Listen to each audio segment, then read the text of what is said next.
My husband stole money from me, and it's not like I'm rich and I have all this money that I'm hiding from him.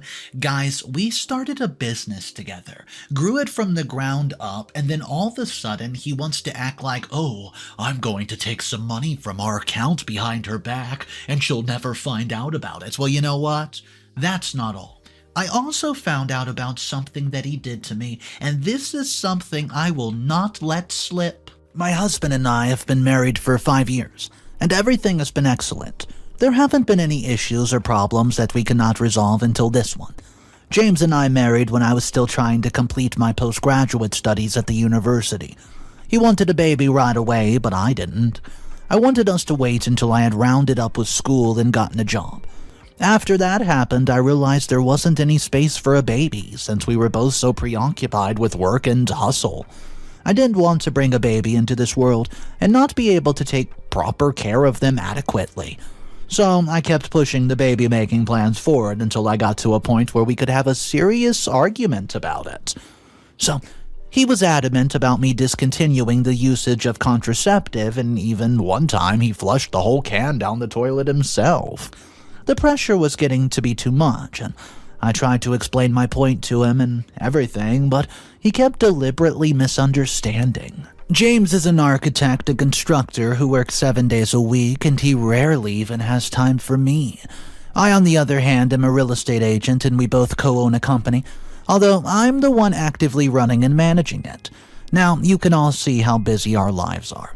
My husband keeps saying that we can afford to get a nanny. 10 nannies even to look after the baby. But what's the point of having a child you can't devote your time and attention to? Or at least a sizable amount of your time and attention to? What kind of mother would I be if I just left the care of my child or children to others? A child is not an accessory or item you entrust to others for safekeeping. I don't want to have ones if I can't care for my own. I'm realistic enough to know that a hardcore career like mine and great motherhood did not go hand in hand. One thing must be given away, and I'm not ready to give my life's work up. This is quite simple and reasonable, but James refuses to even understand. He's tried every trick in the book, silent treatment, refusing to make love to me, saying it was irrelevant if nothing was going to come out of it anyways. He even went as far as not coming home early and sometimes not even coming home at all. At first, I was actually really sad about it. I was miserable, I felt guilty, but after a few months I began to adapt. It still hurt a little whenever he would purposely stay out all night, but I was determined not to let it get to me. But then, to my most significant shock, James just suddenly changed. He once again became the man I had fallen in love with and married, and he stopped constantly nagging about getting pregnant, started coming home early every other day, bought me things without me asking, and just spent quality time with me. He also planned and took me on expensive dates every Friday night, and we never had date nights before. It was all fascinating. To some extent, he even seemed better than he was before his negative change. There were many things that he had never done before that he had just suddenly started to do. He would ask me a question, listen attentively, and recall everything I said later. It made me extremely happy, and I believed the new change had been inspired by his acceptance of my decision to wait a little longer before having babies. I thought he had finally realized that I was right, and that we did not need a baby as a cherry on top of our marriage. But, even though a significant part of me believed these reasonings, there was also a tiny part that found it really, really weird. I mean, how he just woke up one day and decided to start acting. It was all perfect, right? Call it paranoia, but the small part of me was not buying what he was selling. However, James seemed happier than I'd ever seen him. Things were going so smooth that I started considering making the baby when he proposed vacation to Rhode Island. Somehow I started believing the timing was right, but I did not tell him because I wanted to surprise him with the change in my decision. A month before the vacation, I began noticing some discrepancies and misalignments in our financial records at the company. I could only see it because I had to deduct the amount from a business transaction. Initially, they seemed too coincidental for me to make a big fuss out of it. I just assumed my husband had taken out some money for our trip. but it kept worsening and more money was withdrawn from the account. Now, I have a best friend, Blake. She and I were friends all through high school and college, and after graduating and marriage, I decided to employ her in our company as a financial representative. She was in charge of the books. That was how much I trusted her. So when money kept randomly disappearing from the account, I confronted Blake. I had first called her up because when I decided to look into the matter, she had traveled down to her hometown to visit her mom. It was the reason why I've been trying to do her job in the first place, which opened up my eyes to what was going on. She told me my husband has been calling her to authorize the transfers and withdrawals, and she thought I knew all about it. I certainly did not. It's safe to say I was more curious than upset. I wanted to know where all the money was going, but Blake could only tell me something else when she returned. So I had to wait. While I waited, everything else was going great. My husband was still exceptionally loving and caring. So one day I asked him why he suddenly stopped talking about us having babies, and his reply was, "Oh, I figured that since you'll be the one carrying the bigger load, you should be the one to decide when you're ready to do so." Well, you know what? I think that was a pretty darn good answer to me at least. And on a typical day, it would have been enough to calm my suspicions down, but I was already too far gone. My younger sister Jillian and I are 5 years apart in age, but I still confide in her sometimes, but only when I'm in doubt or dilemma, much like in this case. I told her about my suspicions and the way James has been acting, and I even told her about the money being taken out of his account. She did her best to calm me down, and she said that she didn't understand why I would be skeptical of my husband's true intentions because he was suddenly treating me better than he used to. And I quote, "People change for the better too, you know." That was her exact wordings, and it made me feel a little ungrateful. Jillian also told me not to be too suspicious of my husband, which might make him feel like I don't trust him enough. And it could lead to conflict, and everything she said to me was right. But what about the money? Well, her response, what if he's investing in other businesses you don't know, and it's waiting for the right time to tell you? Don't ruin your surprise with the silly investigations. I also told her how he suddenly stopped nagging me about a baby, and Jillian laughed and said that I was impossible to please. You complained when he was nagging you, and now you're complaining again because he stopped nagging you? Pick a struggle, Sarah. At this point, I need clarification, as I asked her for opinions. She's right about most of the things that she said to me, but my gut instinct tells me there's more to my husband's sudden change, and I don't know. I mean, what should I be doing about this, guys? Update number 1. Hey guys, it's been exactly 3 weeks since I first posted my story here, and I've gotten several comments. Many of them were from people who thought I was overreacting and did not know exactly what I wanted. A few seem to understand my point of view, and I do appreciate everybody's feedback for that. I really do. Though we are entitled to our opinions, I have to take a few days to gather my wits before posting this update. But Blake finally returned from her visit anyways. She came in last week and immediately called to let me know, and I told her we'd discuss it further at work, and I did so because I wanted to see the company's financial records myself and not just hear her talk about it. So the next day, I stopped at her office just as I walked into the building. There wasn't much said because I was just interested in satisfying my rapidly growing curiosity.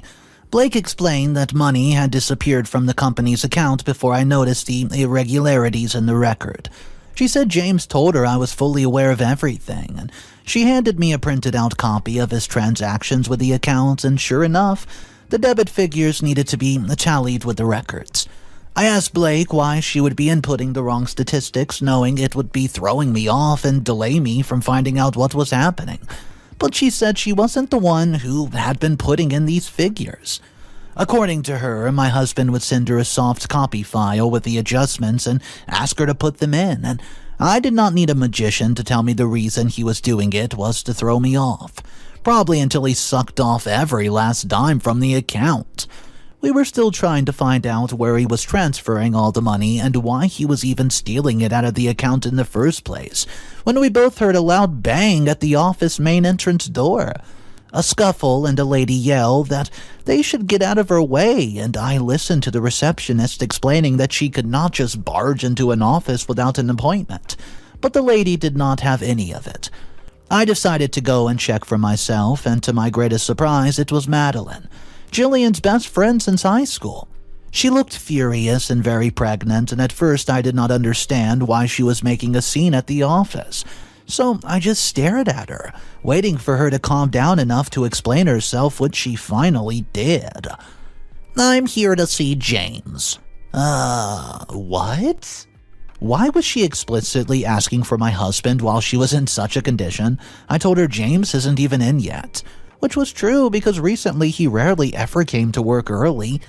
Madeline insisted on waiting for him. And I would have agreed if that was happening, well, if it made any sense to me, but none of it did. Why was my sister's best friend angrily looking for my husband while heavily pregnant? Oh boy. I was angry and threatened to call security if she did not leave immediately. Her following words were completely validated, and all my doubts shattered my heart. She said that she was there to collect her weekly payment from James and she was carrying his child. Words can't fully express the emotions I felt at that moment, but betrayal and extreme chest pains were the first ones. Madeline explained that he had been paying until the last few weeks, which coincided with my suspicions. I thought it was because of his inability to withdraw from the account without my knowledge and consent, and I had made sure of this by merely giving the bank manager the instructions. I wanted to use it as a nudge for him to come clean with me. But then it wouldn't make any sense that it was why he could not pay Madeline, especially because I know he has money too. It isn't apparent, but I'll end up the update for now. This one's for everyone who thought I was being overdramatic. My instincts were correct. Update number 2. Hey guys, I wanted to continue writing about this update of the story, but since I had already started, I might as well finish it. I don't know for sure why James was paying Madeline $3,000 a week, but if I'm to assume, it's probably to prevent the scene that she made at the agency the other day. James has been begging me to talk to him and I refused. I'm not in the house right now, and I've stopped going to work so I don't see him. Last night he sent me a lengthy text, begging and trying to explain himself, but nothing he could say would justify what he did to me. How did he and Madeline get together in the first place, you're wondering? Where did they meet, and how long had they been embarrassing me and our marriage? I told Julian about it all, and I don't know what I was expecting, but it was not the casual way she reacted. Maybe I was expecting her to relate to the pain I feel, but that won't be possible. She just told me to get myself together because my tears and complaints would not change something that already happened. She also told me to go to therapy if I needed to at some point.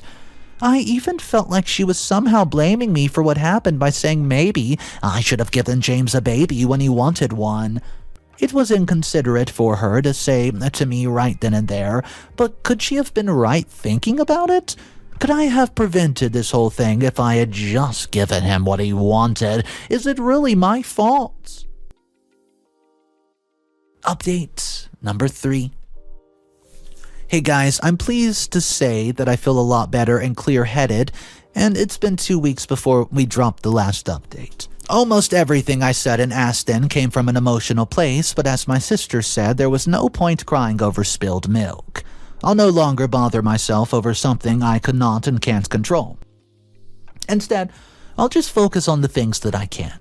I say that, and I couldn't control this because, contrary to what Jillian thinks, getting pregnant because my husband wanted to have kids before I was prepared would not have prevented him from cheating on me with her best friend. It was a conscious decision that he made, and he even tried to cover the whole thing up and, well, mess me over in the process. No woman can prevent a man from cheating, no matter how beautiful, sexy, and perfect you are. If he wants to cheat, he'll find a way. So no, all of this was not my fault. To prove this further, I found out what James has really been doing with his money.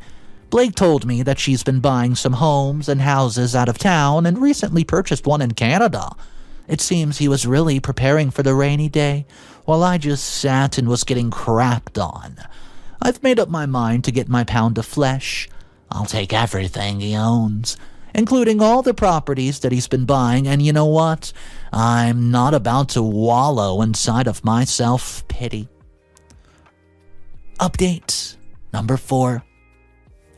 I know I said I was okay and clear-headed the last time I dropped an update. Well, it wasn't entirely truthful. I'm definitely not okay. I'm still trying to process everything, where I'd gone wrong or where everything started going bad. I'd still ask myself if he even loved me in the first place. Because he was fond of using the word love, I mean, how can you say you love me and then treat me this way? I finally got to confront him though, and I got tired of his constant calls and him asking his friends to call me and apologize on his behalf.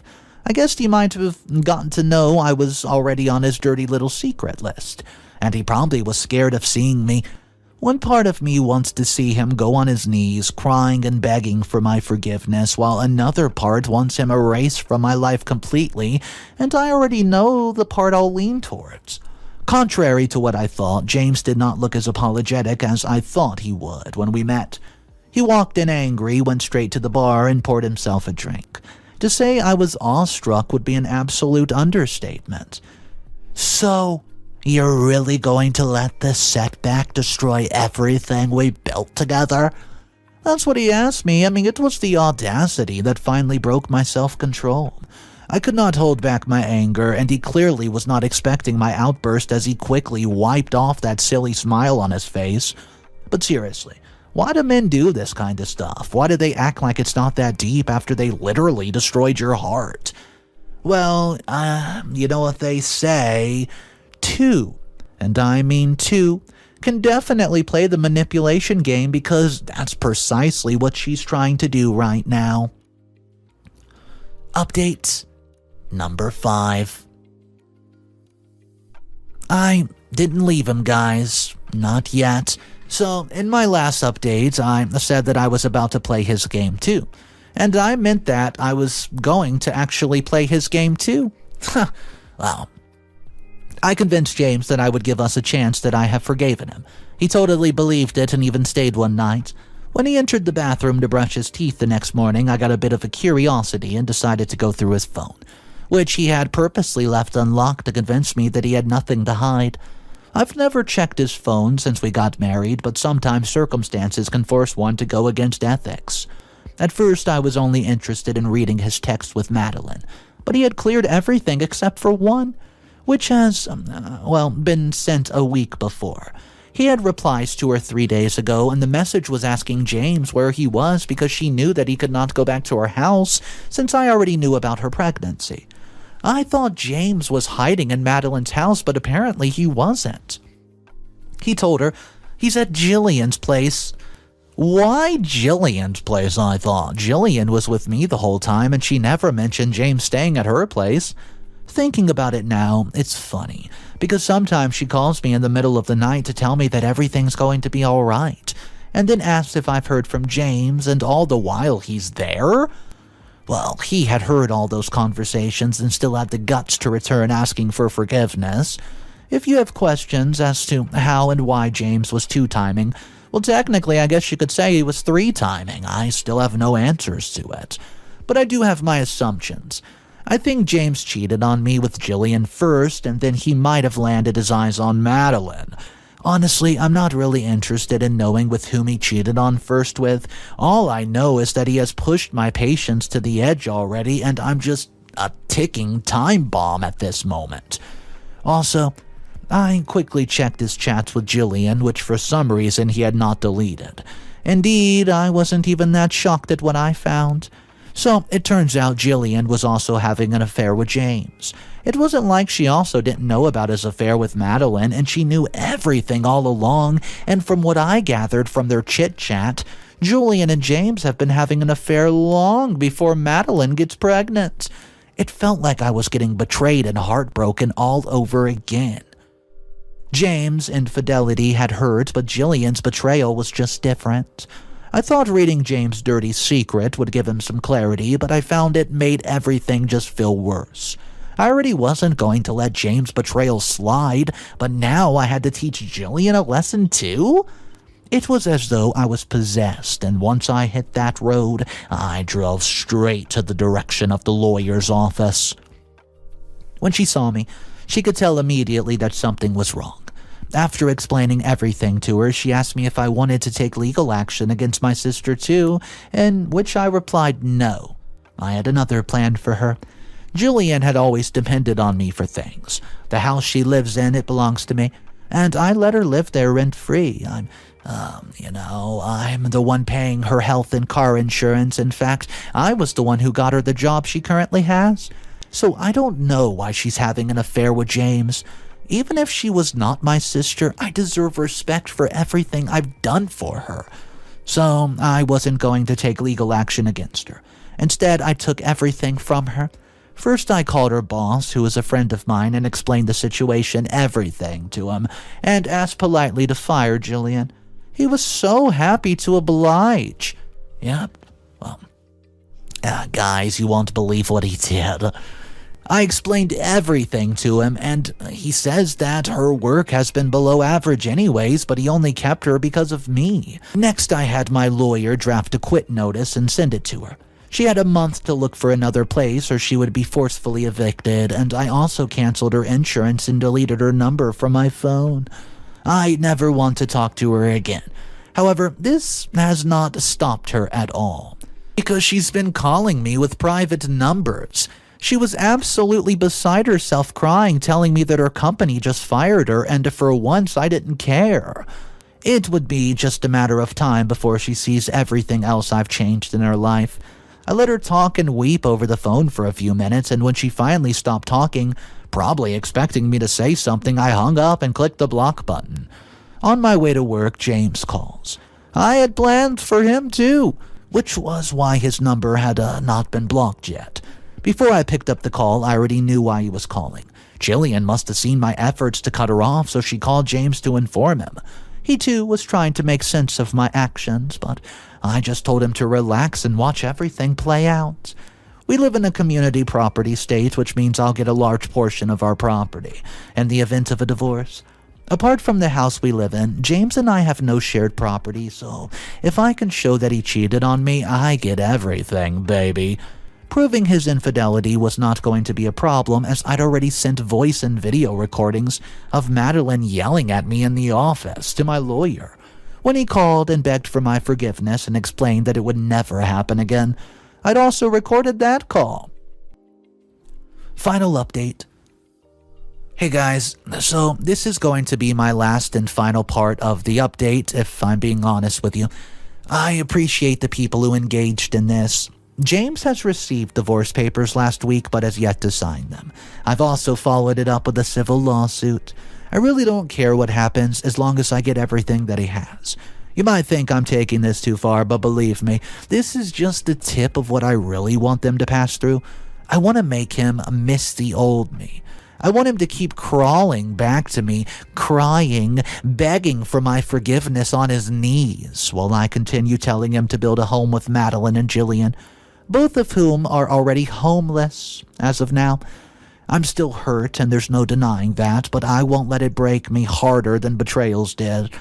When I'm really ready, I'll get a sperm donor and have my child, to hell with James, Jillian, and Madeline. I hope one day I can move past their betrayal and the hurt that they caused. But for now, I'll just make do with giving them a taste of their own medicine.